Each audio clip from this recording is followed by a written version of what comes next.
안녕하세요. 우리 성도님 여러분, 잘 지내고 계신가요? 코로나가 재확산되고 또 태풍까지 오는 이 악재 가운데 여러분들이 조금 마음 가운데 힘들고 어렵다고 하더라도 하나님께서 항상 우리와 함께 계시고 또 그분의 시간표대로 또 그분의 계획대로 우리가 가고 있음을 믿는 여러분 되시기를 간절히 소망합니다. 오늘도 그 하나님을 소망하기 위해서 오늘 말씀을 같이 묵상하고 나누기를 원하는데요. 오늘 또 예레미야를 우리가 말씀을 묵상하길 원합니다. 오늘 우리 이 예레미야 27장 12절부터 22절까지 우리가 말씀을 나누려고 하는데요. 오늘 제목은 헛된 소망이 아닌 주님의 시간표를 따르라 라는 말씀으로 나누고자 합니다. 이 예레미야를 먼저 간단하게 그래도 소개를 해드리자면 이 예레미야는 마지막 유다의 왕들의 그 시간대에 속해져 있습니다. 바로 뭐 여호야김부터 해가지고 여호야긴, 그 다음에 마지막 왕 시드기야까지 해서 이 유다 왕국이 멸망하는 그러한 상황 가운데 이 예레미야가 하나님의 말씀을 전하는 그러한 말씀이 바로 이 예레미야서인데요. 오늘 특별히 27장부터 12절 여기 나오는 이 본문 말씀 가운데 있어서는 오늘 배경을 좀 말씀드리자면 이 예레미야가 하나님의 말씀을 받죠. 바로 이 시대 가운데 바벨론이라는 이 강대국이 패권을 잡고 있던 시대였습니다. 이미 이 시드기야 때 지금 시간인데 마지막 왕 시드기야 전에 이 여호야긴 바벨론으로 포로 1, 2차로 끌려간 상황이었습니다. 그래서 마지막 시드기야가 이 바벨론에 대해서 항복하고 바벨론을 따라야 되는 상황인데요. 그래서 예레미야는 분명하게 하나님의 말씀을 전합니다. 하나님께서는 이 바벨론을 통하여서 이 이스라엘 유다 왕국뿐만 아니라 지금 그 주위에 있는 많은 나라들을 패권을 잡을 수 있도록 하나님의 도구로 사용되는 나라가 바로 바벨론이다. 그러니까 너희들도 하나님의 뜻을 거스르지 말고 오직 하나님의 온전한 마음을 붙들고 그 소망을 붙들고 너희들이 바벨론으로 너가 항복해서 앞으로 바벨론 안에서 하나님의 뜻을 찾아야 된다라는 그런 말씀을 오늘 주제를 가지고 전해주고 있습니다. 오늘 한번 그러면 12절부터 22절까지 한번 묵상해 볼까요?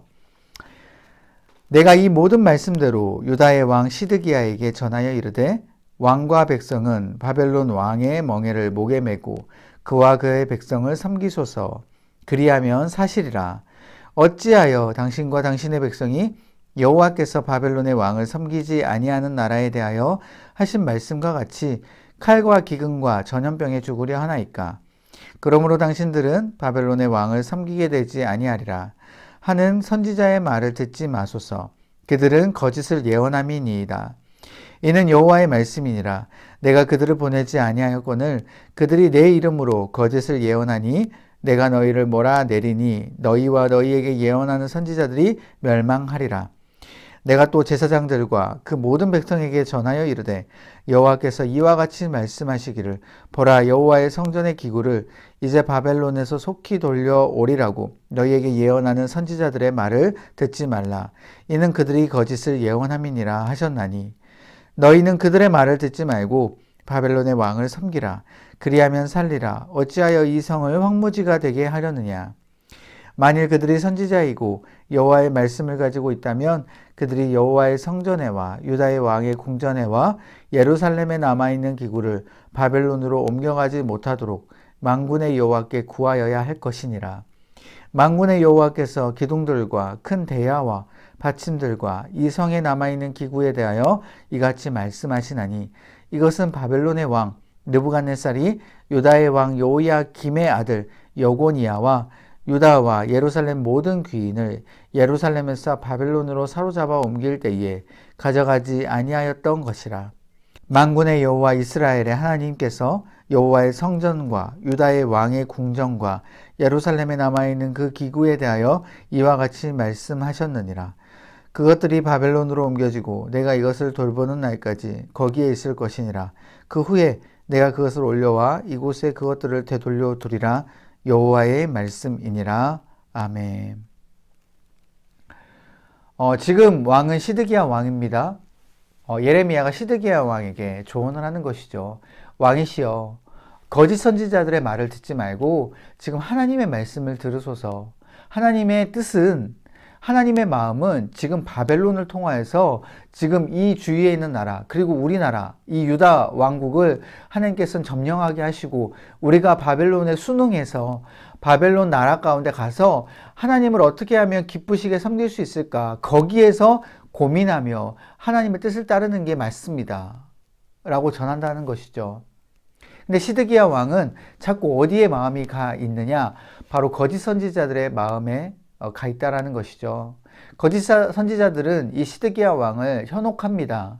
왕이시여, 들으면 안 됩니다. 예레미야 말이 틀렸습니다.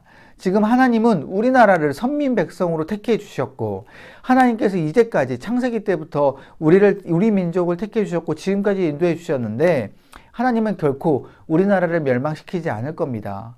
하나님이 우리와 함께 있으니 하나님 바벨론을 따르지 마소서. 바벨론에게 항복하면 안 됩니다. 그리고 지금 바벨론에게 우리 성전 안에 있는 그 모든 기구들, 이 성막과 모든 이 기구들을 바벨론으로 가져가게끔 하면 안 됩니다. 우리는 이것을 절대적으로 사수해야 됩니다 라고 이야기하고 있다는 것이죠. 하나님의 시간표대로, 하나님의 계획대로 우리를 인도하고 계십니다. 분명한 건 하나님의 그 뜻이요, 우리에게 굉장히 어려운 상황으로 말씀하실 때도 있다라는 것이죠. 제가 이 말씀을 묵상하면서 지금 현재 우리 한국교회 상황이 이러지 않나라는 생각이 듭니다. 한국교회의 여러 문제를 일으키는 목사들, 그 목사님들이 이야기하는 것은 무엇이냐, 우리 한국교회가 무조건 코로나 뿐만 아니라 상관하지 말고 무조건 예배를 사수해야 된다. 무조건 우리 교회가 정부의 탄압에 맞서서 우리가 일어서야 된다 라고 이야기하고 있죠. 참 하나님의 뜻을 모른다라는 생각이 듭니다. 지금 하나님은요, 우리 한국교회가 이 코로나 시대의 상황 가운데 우리가 예배를 막 무조건 오프라인으로 수호하고, 거기에 따라서 무조건 우리가 모여서 하나님 앞에 예배드리는 것, 그것이 하나님 앞에 기뻐하는 것이다. 거기에 하나님의 뜻이 있다라는 게 아니죠. 하나님의 지금 뜻은 우리가 이 코로나 시대 가운데 서로 덕이 될 수 있도록, 또 이 전염병을 우리가 막을 수 있도록 우리가 당분간 오프라인을 금지하고 온라인으로 또 서로 거리두기를 하면서 최대한 이 교회가 사회에 순응하고, 또 사회가 원하는 또 그 방식에 따라서 우리가 나아가는 그런 것을 하나님께서 원하신다라는 것이죠. 우리가 무조건 예배가 중요해서 그 예배만을 지킨다고 해서 우리가 전염병, 이 코로나까지 서로 다 옮긴다면 그것은 하나님이 원하시는 뜻이 아니다라는 겁니다.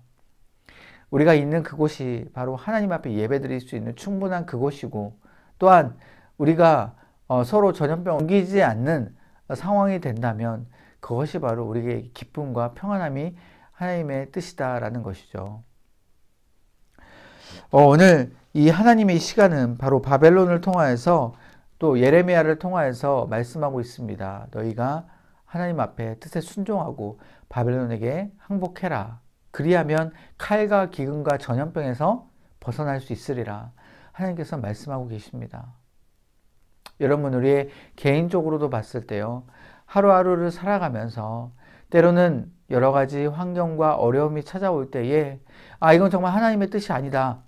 하나님은 나와 무조건 함께 하실 거야 라면서 하나님의 뜻에 대해서 우리가 생각해보고 고민해보고 거기서 기도하지 않은 채 무조건 우리 가운데 긍정적으로 판단하는 것, 이것이 문제 있다라는 것이죠. 또한 반대로 우리가 상황에 너무 순응해서 현실 가운데 너무 빠져들어서 하나님이 우리를 도와주시지 않을 거야, 그 현실이 하나님의 앞에 우리가 구원받지 못할 거야 라고 좌절하고 절망 가운데 빠지는 것도, 그것도 하나님의 뜻이 아니다라는 겁니다. 하나님이 진정 원하는 것은 이 코로나 상황 가운데, 또 개인적으로 어려운 상황 가운데 하나님께서 우리에게 요구하는 것이 정말 무엇인가 라는 것을 우리가 고민하며 깨닫고, 거기에 따라서 우리가 기도하면서 하나님 기뻐하신 뜻을 한 발자국 한 발자국 조심스럽게 나아가야 된다라는 것이죠. 우리가 하나님의 그 뜻에 초점을 맞춰져 있지 않으면 우리가 현실에 너무나도 휘둘리게 되어 있고 내가 가지고 있는 그 심령 가운데 무조건 고집불통으로 나아갈 때가 있습니다. 우리가 그것들을 내려놓고 하나님, 우리 코로나 시대 가운데 또한 하나님, 나의 가정 상황 가운데 나의 일터 상황 가운데 하나님, 제가 무엇을 해야 되겠습니까? 제가 어떤 마음가짐으로 나아가야 되겠습니까? 계속 하나님 앞에 초점을 맞추고 기도하는 저와 여러분들 되시기를 간절히 소망합니다. 이 바벨론 가운데 항복해라라는 하나님 말씀 가운데 이스라엘이 절망할 수 있겠지만 하나님은 또한 말씀하고 계세요. 오늘 22절에 이렇게 얘기합니다. 그것들이 바벨론으로 옮겨지고 내가 이것을 돌보는 날까지 거기에 있을 것이니라. 그 후에 내가 그것을 올려와 이곳에 그것들을 되돌려 두리라. 여호와의 말씀이니라. 지금 하나님의 성전의 기구들을 바벨론으로 옮기는 것이 하나님의 뜻인데 이것을 언제까지 놔두냐? 바로 하나님께서 정하신 그 포로 기간 가운데 계속해서 놔두다가 결국은 하나님의 그 때가 되었을 때 이것을 다시 이스라엘로 가지고 와서 하나님의 그 영광을 보리라 라는 하나님의 말씀이다라는 것이죠. 결국 하나님께서 회복해 주시겠다라는 하나님의 그 뜻이 있다라는 겁니다. 그런데 지금은 그 회복이 아닌 하나님의 뜻 가운데 바벨론으로 가서 거기에 순응하고 하나님께 기뻐하시는 거기에 계획에 맞춰서 살아가는 하나님의 뜻이 있다라는 것이죠. 하나님은 우리와 함께 계시니 결국 우리를 구원하시는 건 맞지만 지금 현재 상황 가운데 우리가 하나님의 그 뜻이 무엇인지를 우리가 제대로 깨닫고 하루하루를 살아갈 때에 나의 기준이 아닌 제대로 된 하나님의 그 기준을 품고 나아가는 저와 여러분들 되시기를 간절히 소망합니다. 여러분이 있는 곳 어느 곳이든지 간에 또 어떤 상황이든지 간에 여러분들을 위해서 계속 기도하겠습니다. 여러분들이 있는 그곳에는 하나님과 함께 있고 어려운 상황일지라도 하나님이 같이 동행하면서 그 어려움을 가고 있고요.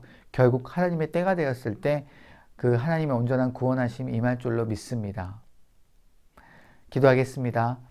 하나님, 우리가 상황이 어렵고 우리의 기준이 맞지 않는 장애물을 만났을 때에 아버지, 우리가 그 현실 가운데 하나님이 무조건 구원해 주시리라, 하나님께서 무조건 우리를 역사해 주시리라 라는 정말 마음을 품는 것도 아니며 또한 그곳 가운데 좌절하고 낙심하고 또 그곳에 너무 빠져서 하나님을 바라보지 못하는 우리의 믿음이 되지 않기를 소망합니다. 지금 현재 상황 가운데 하나님이 무엇을 원하시는지 거기에 초점을 맞추고 기도하기를 원하며 하루하루 살아갈 때에 정말 하나님의 그 뜻이 어디에 있는지에 정말 우리가 마음을 쏟고 한 발자국 한 발자국 하나님께서 역사하시리라 라는 믿음을 가지고 나아가는 우리의 모습 될 수 있도록 인도하여 주옵소서. 거짓 선지자들이 시드기야 왕을 현혹해서 바벨론을 따르지 못하게 하고 하나님의 뜻이 어디 있는지를 분별하지 못하게 하는 그러한 사탄의 유혹이 우리 가운데 있을지라도 우리가 그것에 대해서 잘 분별하고 우리가 진정으로 하나님 앞에 무릎 꿇고 하루하루 하나님만을 온전히 의지하며 나아갈 수 있는 우리의 삶 될 수 있도록 인도하여 주옵소서. 우리 성도님들 힘들지만 있는 그곳이 하나님과 동행함을 알게 하여 주시고 그곳 가운데 어려움을 이길 수 있는 능력 또한 허락하여 주시고 또한 하나님의 뜻이 어디 있는지 분별함의 지혜를 허락하여 주셔서 우리 성도님들 하나님만을 바라보며 나아갈 때에 진정으로 승리의 삶을 살아갈 수 있는 이 시기가 될 수 있도록 인도하여 주옵소서. 이 모든 말씀 예수님의 이름으로 간절히 기도하옵나이다. 아멘.